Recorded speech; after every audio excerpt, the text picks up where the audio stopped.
Sandra, I know you want to lose weight, and I know that you want to become more mindful about what you actually eat. You may also have a passion that you've been thinking about starting for a while, maybe a hobby, something like tennis.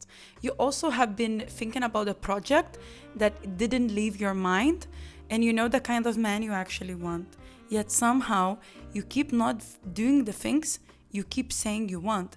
So here is the uncomfortable question for you. Why are you not doing it? And please do not tell me you need more motivation because I know you, Sandra. You are very motivated. You have been already motivated about this 17 times. Something happens between wanting the life and actually doing what would it take to create it. So in this video, I want to show you why can you genuinely want something and still choose against it.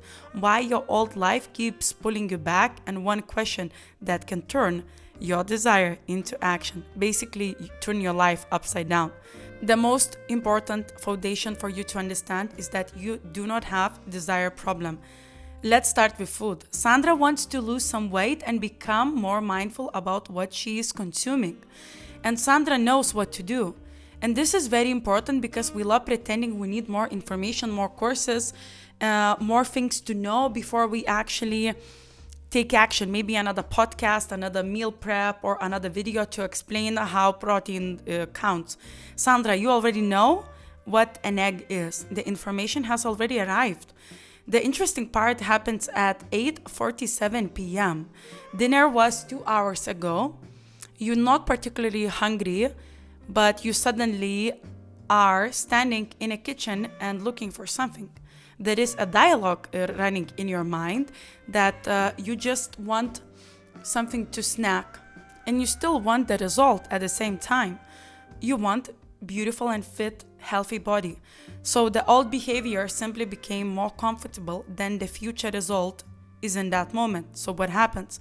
Then you call yourself lazy, inconsistent, and undisciplined. And I think explanation is much more interesting. Actually, that your old life has experience and your current life has a repetition behind it. So you know what you want to eat, how much you want to move, what you want to do when you are bored, how you behave around men, and how you spend your time.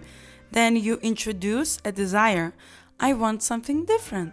Now you need to make decisions current life does not automatically make. The desire is brand new, and your patterns are experienced professionals. That is why wanting something feels exciting, while actually changing can feel strangely uncomfortable. So let's take tennis. You wanted to start to play tennis for years, months, and so on. And you have looked at courts, rackets. You can already imagine yourself playing. You've already been talking to some trainers. 3 months later, there is still absolutely no tennis happening. You tell yourself you will start when you have more time. Interesting, because Netflix actually saved several appointments with you last week. Maybe 6 hours in total. So starting means finding a trainer, actually committing to him, booking a lesson, and showing up when you have absolutely no idea what you are doing, even if that's so uncomfortable.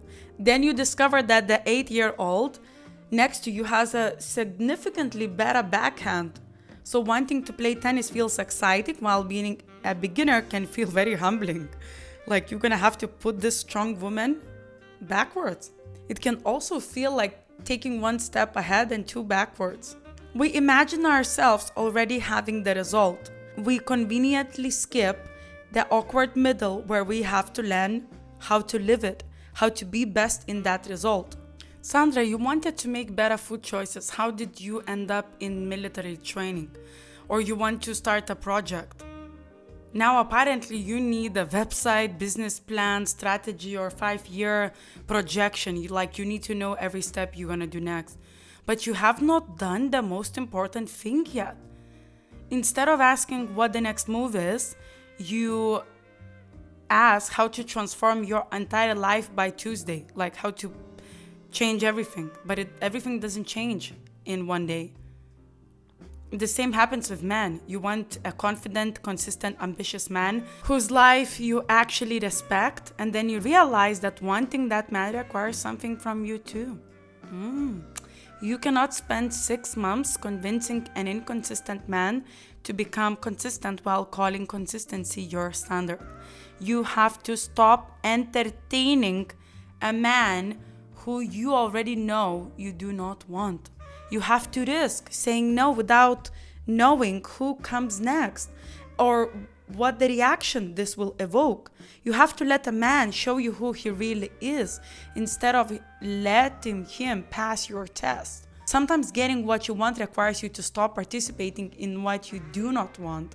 And this is where your alter ego is the most important, because it's not some kind of imagination identity of you. Let's take tennis. Maybe she wants to play, but she feels terrible at playing. So she still books a lesson. Maybe she wants to start the project without knowing whether it's going to work out or it's going to be monetized. But she still starts somewhere. She still puts the ideas down and works on it. Maybe she wants a particular type of man.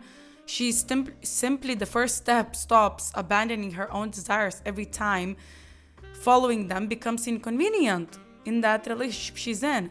So take one thing you keep saying you want and please choose that thing, because you are not redesigning your entire existence before dinner tonight. Then when you take that thing, you ask yourself, what would this desire change about my decision today? How would this alter ego would act instead of what has not been working for me that I know that didn't? So maybe if you wanted to lose weight, this means that your dinner will slightly look different. Maybe you will spend 30 minutes working on a project. Maybe you do not text a man you already know you do not want. And maybe you generally need rest, so you rest without turning one quiet day into abandoning the entire goal. And maybe you do not prove the whole future today because you cannot solve it before your dinner. You just need one decision who agrees with it. So before you leave this video, I do not think you need another lecture of motivation, because Sandra, we already know you are very motivated. You probably already know what you want and how to even get there. And the more interesting part is this question. Why does the life you say you want still feels less natural than the life you say you're tired of? Because your behavior will usually move toward what feels normal before it moves toward what looks incredible on your vision board. If you want to keep uncovering what is actually making your decisions underneath the surface, this feminine psychology behind the actions you take, then make sure that you are subscribed to the channel and you actually go and check other videos. Pick one that makes you feel intriguing. I really want to talk about this next. Put your headphones on while you're getting ready. You walk or you drive or you clean your home. And let these conversations flowing in your head so you actually realize the life you actually want. Because these conversations will help you to take you closer to the action, to building the life you actually want. Because not knowing isn't enough. So I'll see you in the next one.